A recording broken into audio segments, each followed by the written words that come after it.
నువ్వు డ్యాన్స్కి వస్తే ఇటు పిల్లని చూడొచ్చు, అటు పిల్ల డ్యాన్స్ని చూడొచ్చు. మా అమ్మాయి నీకు నచ్చి తీరుతుందని నా నమ్మకం. సుబ్బారావు.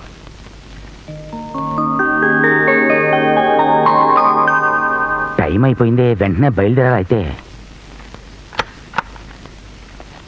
బయలుదేరుతున్నారు సార్? అవునవును, డ్యాన్స్ ప్రోగ్రామ్ పెడుతున్నాను. ఇన్కమ్ ట్యాక్స్ రిటర్న్ ఫైల్ అర్జెంట్గా చూడాలి సార్. దారిలో చూస్తాను లేటి.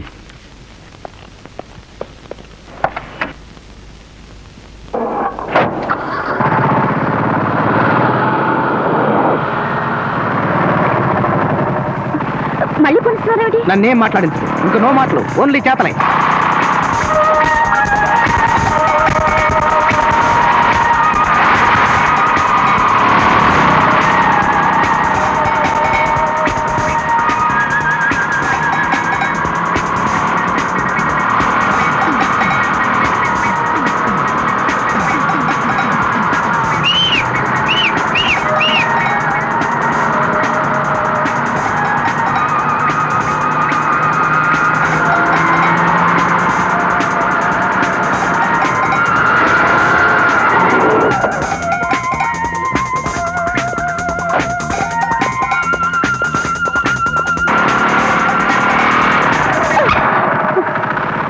మతి కనుకైందా? అంత స్పీడ్ ఏమిటి? ఎంత భయం వేస్తుందో తెలుసా? చంపేద్దామనా? సత్యనా సరే, ఈ అవకాశం మొత్తం వదులుకోను. రా చెప్తాను, రా. అఖిలాండేశ్వరి చాముండేశ్వరి పాలయ మాం గౌరీ, పరిపాలయ మాం గౌరీ. అఖిలాండేశ్వరి చాముండేశ్వరి పాలయ మాం గౌరీ, పరిపాలయ. ఇదేమన్నా కుషన్ సోఫా అనుకున్నావా? పో అవతలకి. సారీ సార్, రండి సార్, మీరు ఇలా కూర్చోండి.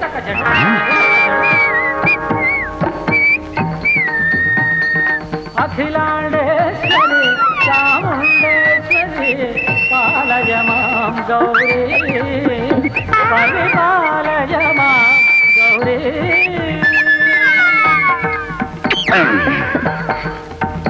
పద. ఎక్కడికి? బయటికి. మనం వచ్చిన పని అయిపోయింది. మీ నాన్నగారే? చెబుతా పద. ఇంకా నో మాటలు, ఓన్లీ చేతలే. పద.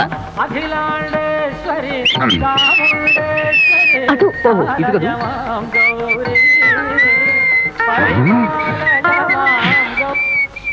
అయ్యో, కమాన్. ఏమిటండి ఇవాళ ఏమైంది మీకు? పిచ్చిగాని పట్టిందా?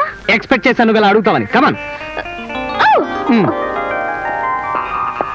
మీరంత స్పీడ్ గా పోనిస్తే నేను అనుకోనంత. ఈసారి స్పీడ్ మనకక్కర్లేదు, మెడిగానే వెళ్తాను. రా, కమాన్.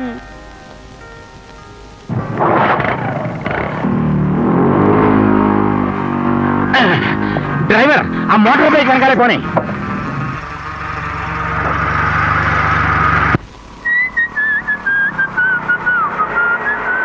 బాబు గారు ఏలేస్తున్నారు సార్. వినిపిస్తోంది. జెండాపై కపిరాజు ముందసిత వాదిశ్రేణియుందో. బాబు గారు పద్యాలు పాడుతున్నారు సార్. వినిపిస్తోందిరా, నా చెవులు చచ్చిపోలేదు. కామెంట్ చెప్పామంటే పేగులు తీస్తా. కార్తోలో దిగు. ఇక్కడ పేరెందుకు? ఇప్పుడు మనం అర్జెంట్ గా పాట పాడుకోవాలి. పాట ఎందుకు? ఇన్ని సినిమాలు చూసో ఏం జ్ఞానం సంపాదించావు? ప్రేమికులు అన్న తర్వాత కనీసం అరగంటకో పాట అయినా పాడుకోవాలి, అది రూల్. మరి మనకు పాటలు రావు కదా? ఎక్స్పెక్ట్ చేశా, నువ్వు ఈ ప్రశ్న వేస్తావని ఎక్స్పెక్ట్ చేశా. దానికి నేను ఏర్పాటు చేస్తా కదా. ఒక్క నిమిషం ఇక్కడే ఉండు. ఏం కావాలి సార్? ఈ 20 తీసుకో, జల్సాలు చేసుకో. రేడియో వాల్యూమ్ మాత్రం బాగా పెట్టు. ఎందుకు సార్? ఇచ్చేయండి సార్, బాగా సౌండ్ పెడతాను. ఏమి అడగను.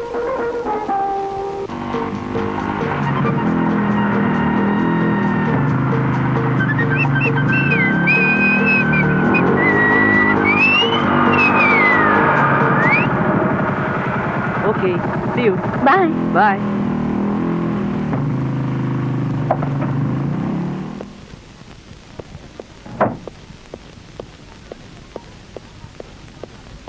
ఎవరు? ఎవరది? ఇది లేడీస్ హాస్టల్. తెలుసమ్మా, తెలిసే వచ్చాం. లేడీస్ హాస్టల్ అని కాకపోతే జెంట్స్ బార్బర్ షాప్ అనుకుని వచ్చా అనుకున్నావా? ఏమిటా దురుసు మాటలు? అసలు మీరెవరు? హైదరాబాద్ లో ఉంటూ నన్నే ఎవరని అడుగుతావా? నేను తెలీదా నీకు? తెలీదు. తెలీదా? అయితే నీకు నా ఆటోబయోగ్రఫీ చెప్పి తీరాల్సిందే. కూర్చో. రాణి చచ్చిందే. ఫినిష్.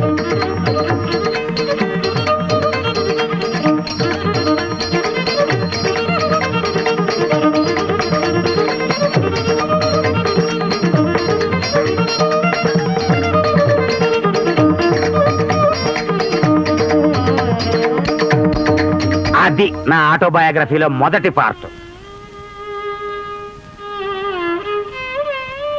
తెలీదు అన్న ఒక్క చిన్న మాటకి మీరింత వాగ్దాటి చూపించి సిపాయిల తిరుగుబాటు గురించి, రెండో ప్రపంచ యుద్ధం గురించి, టిప్పు సుల్తాన్ టీ తాగిన కప్పు గురించి, గుప్తరాజుల స్వర్ణయుగం గురించి ఇంత వివరంగా చెప్తారనుకోలేదు సార్.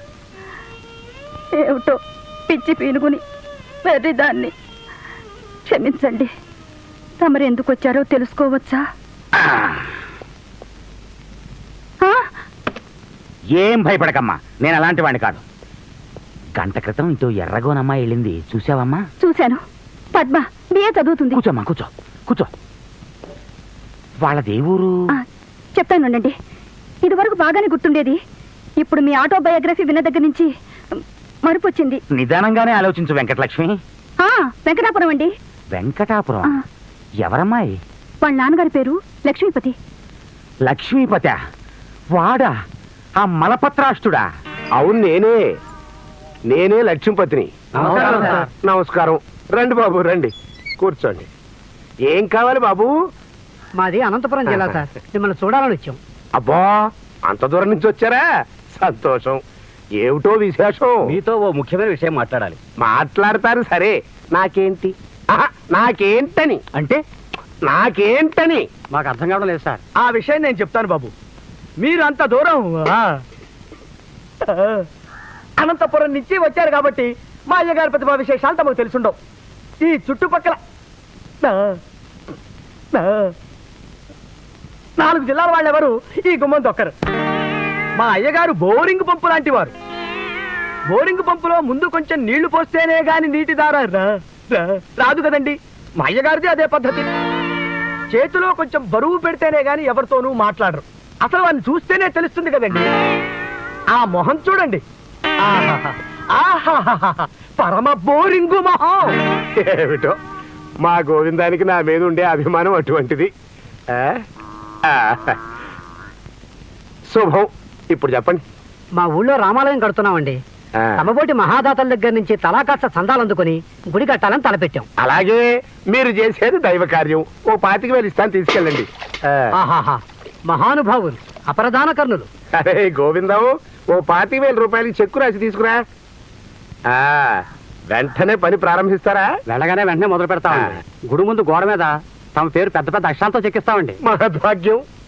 గుడి ముందు నా పేరు చెక్కిస్తాను అంటే ఈ జన్మకి అంతకంటే ఏం కావాలి చెప్పండి. ఆ? ఆ, ఇదిగోండి, ఈ చెక్కు తీసుకెళ్ళండి. అయ్యా, తమరు దీని మీద సంతకం చేయటం మర్చిపోయినట్టున్నారు. చూడండి, దానాలు అందరూ చేస్తారు. ఇంత దానం చేసి తమ పేరు అంతగా చెప్పించుకుంటారు. నాకు ఇలాంటి పొగడ్తలు సుతరాము ఇష్టం ఉండదు. నేను గుప్తదాతని. గుప్తదానాలు మాత్రమే చేస్తూ ఉంటాను. నా పేరు బయటికి రావడం నాకు ఇష్టం ఉండదు. అందుకనే ఆ చెక్కు మీద సంతకం చేయకుండా ఇచ్చాను. పాపం బోలెడు దూరం వెళ్ళాలి. వెళ్ళిరండి బాబు, వెళ్ళిరండి. సంతకం చేయకపోతే చెక్ ఎలా చెల్లుతుందండి? మీ జేబులో డబ్బుకి పోగాలం దాపురించి మీరు ఇంత దూరం ఛార్జీలు పెట్టుకొచ్చారు. మా అయ్యగారు ఎంగిలి చేత్తో కాకిని తోలరు. ఓ మెతుకు ఎగిరెళ్ళి పడుతుందని భయం ఆయనకి. అదిగో వచ్చేసారు. అయ్యగారు ఒక ఫోటో, బాబు గారు ఓ ఫ్లవర్ వాజ్, అయ్యగారు ఒక దీపం, బాబు గారు ఒక టెలిఫోన్, ఒక కుండి, పళ్ళెం. బాబు బాబు బాబు బాబు, ఈ ఆల్టికి పొద్దు 3,000 దాటిపోయింది బాబు. డాన్స్ గురించి నీ అభిప్రాయం ఏమిటి? చెప్పమంటావా? ఎక్స్పెక్ట్ చేసే నువ్వే మాట అడుగుతావని. అది ఒక కళ, అద్భుతమైన కళ. భారతీయ సంస్కృతికి ఓ పట్టు కొమ్మ. భారతీయ సంస్కృతి గురించి నీకు బాగా తెలుసా? చెప్పమంటావా? ఎవరైనా ఏదైనా అడిగేది చెప్పమనే, ఉత్తుత్తునే అడగరు. దానికంత అరుపెందుకు? అది నా నైజం. చెప్పు భారతీయ సంస్కృతి గురించి. ఏ జాతికైనప్పటికీ నిన్ని ఓ సంస్కృతి, ఓ చరిత్ర ఉంటాయి. ఆ విధంగానే మన భారత జాతికి కూడా ఓ ప్రత్యేకమైనటువంటి సంస్కృతి, ఓ చరిత్ర ఉన్నాయి. ఉదాహరణకి ఉత్తర భారతాన్ని తీసుకుంటే అక్కడంతా ఆర్య సంస్కృతి, ఆర్య చరిత్ర. అలాగే దక్షిణ భారతాన్ని తీసుకుంటే ఇక్కడంతా ద్రవిడ సంస్కృతి, ద్రవిడ చరిత్ర. సాంస్కృతిక చరిత్రలో కొన్ని వ్యత్యాసాలు ఉన్నప్పటికీ నిన్ని ఆచార వ్యవహారాలను వ్యావహారిక సాంప్రదాయాలను ఏకత్వం కొట్టొచ్చినట్టుగా బాధొచ్చినట్టుగా తన్నొచ్చినట్టుగా కనబడుతూ ఉంటుంది. అది కాదు. ఇప్పుడు మనం అజంతా హరప్పాలకు కానీ ఎల్లోరా రామప్పలకు కానీ వెళ్ళి అక్కడ శిల్ప సంపదని కుశాగ్ర బుద్ధితో ఆమూలాగ్రంగా పరిశీలిస్తే చాలు, ఇంకా ఆపేసేయి. ఇలా డొంక తిరుగుడుగా మాట్లాడే బదులు ఇందాక నీ బైక్ ఎక్కిన అమ్మాయి ఎవరు ఏమిటని సూటిగా అడగచ్చు కదా. అడగాను, నాకు అనవసరం. అడక్కపోయినా చెప్పడం నాకు అవసరం. ఆ అమ్మాయి పద్మ. పద్మ ఎవరు? నీకు తెలుసు? తెలీదు. తెలుసు. తెలీదు. ఇందాక బైక్ మీద చూసావు. చూసానా? ఎక్కడ? అబ్బా చంపక నాన్న. అల్లారా దారికి. రేయ్, నేను నీ అబ్బన్రా. నానెత్తిన ఎక్కాలని ప్రయత్నించకు. పట్టు, సోడా తాగుదాం.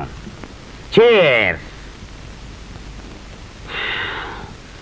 ఆ పిల్ల తల్లిదండ్రులు ఎవరో తెలుసా నీకు? తెలీదు. పోనీ ఆ పిల్లకి నా గురించి చెప్పావా నువ్వు? మాట వరుసకు చెప్పానంతే. పద్మకి నీ పేరు తెలీదు, అసలు ఇంతవరకు నిన్ను చూడను కూడా లేదు. అయితే నా గురించి అస్సలు తెలియదన్నమాట. వద్దు, ఇప్పుడు నువ్వు వెంటనే వెళ్ళి పద్మకి నీ ఆటోబయోగ్రఫీ చెప్పకు. మొదటికే మోసం వస్తుంది. సరే, ఆ పిల్ల లక్ష్మీపతి కూతురని తెలుసా నీకు? నీకెలా తెలుసు? వాకపు చేశాను. లక్ష్మీపతి ఎలాంటి వాడో తెలుసా? పరమ దౌర్భాగ్యుడు. గోచి పెట్టుకుని ఐసు గడ్డ మీద 5 గంటలు కూర్చుంటే ₹10 ఇస్తానంటే నిస్సంకోచంగా ఆ పని చేస్తాడు. మన ఆస్తిని చూసి కళ్ళంటుకుని మొత్తం దోచుకోవడానికి వాడి కూతురు నీ మీదకి ఉసుగొలిపుంటాడు. నువ్వింకా ఆ పిల్ల గురించి మర్చిపో. పద్మ గురించి తేలిగ్గా మాట్లాడుకున్నా. మేమిద్దరం మనస్ఫూర్తిగా ప్రేమించుకున్నాం. నార్మల్గా ప్రేమట ప్రేమ. ప్రేమ పెంకుల. ప్రతి ప్రేమ వెనక ఓ స్వార్థం ఉంటుంది తెలుసా? ఇప్పుడు స్టేట్మెంట్లు ఇవ్వక నాన్న. ప్రేమలో త్యాగం ఉంటుంది, స్వార్థం కాదు. అడ్డమైన సినిమాలు చూసి నేర్చుకునేది ఇది. త్యాగం అట, త్యాగం. ఒరేయ్, నువ్వు ఒక కోటీశ్వరుడి కొడుకు అని కాకుండా ఫుడ్కి లాటరీ కొట్టే ఒక బికారి సన్నాసిగాడి కొడుకు అయితే నీ ముఖం చుట్టానికి ఇష్టపడుతుందా పద్మ? పద్మకి నేను కోటీశ్వరుడు కొడుకునని తెలియదు. ఇంతవరకు నేను చెప్పలేదు. ఇప్పుడు నువ్వు ఈ మాట అన్నావు కాబట్టి ఇక ముందు చెప్పను కూడా. కూర్చో, మనం కాముగా మాట్లాడుకుందాం. నువ్వు ఫలానా సత్యనారాయణ గారి అబ్బాయిని అని చెప్పకుండా కేవలం నీ గుణగణాలు అందచందాలతో ఆ లక్ష్మీపతి గారిని నాకట్టుకుని ఆ పిల్లని చేసుకోగలన్న నమ్మకం నీకుందా? ఏ పందెం కాస్తున్నావా? తప్పకుండా చేసుకుంటాను. ఓకేరా, పందెమే కాస్తున్నాను. నీకు 3 నెలలు గడువిస్తున్నాను. డిసెంబర్ 31లోగా నువ్వు నా కొడుకుని అని చెప్పుకోకుండా ఏ కేర్ ఆఫ్ అడ్రస్ లేకుండా ఆ పిల్లని చేసుకుంటే నిన్ను కన్నవాడిగా 4 అక్షంతలు వేస్తాను. లేదు, జనవరి 1న డాన్సర్ గాళ్ళనిచ్చి నేను నీ పెళ్లి చేస్తాను. అలాగే నాన్న, నువ్వు ఆ మాట మీదే ఉండు. ఆ తారీఖు లోపుగా ఎట్టి పరిస్థితుల్లోనూ నువ్వు కూడా నేను నీ కొడుకు అన్న సంగతి ఎవరికి చెప్పకూడదు. ఓకేరా, డన్. మా ప్రేమ డబ్బుతో ముడిపడింది కాదని, మనసులతో పెనవేసుకున్నదని నిరూపిస్తాను నాన్న. నీ పేరు చెప్పుకోకుండా డిసెంబర్ 31 లోపల ఆ లక్ష్మీపతిని ఒప్పించి పద్మని పెళ్లి చేసుకుంటాను. ఛాలెంజ్. బాగుందిరా. తండ్రి కొడుకుల సవాల్.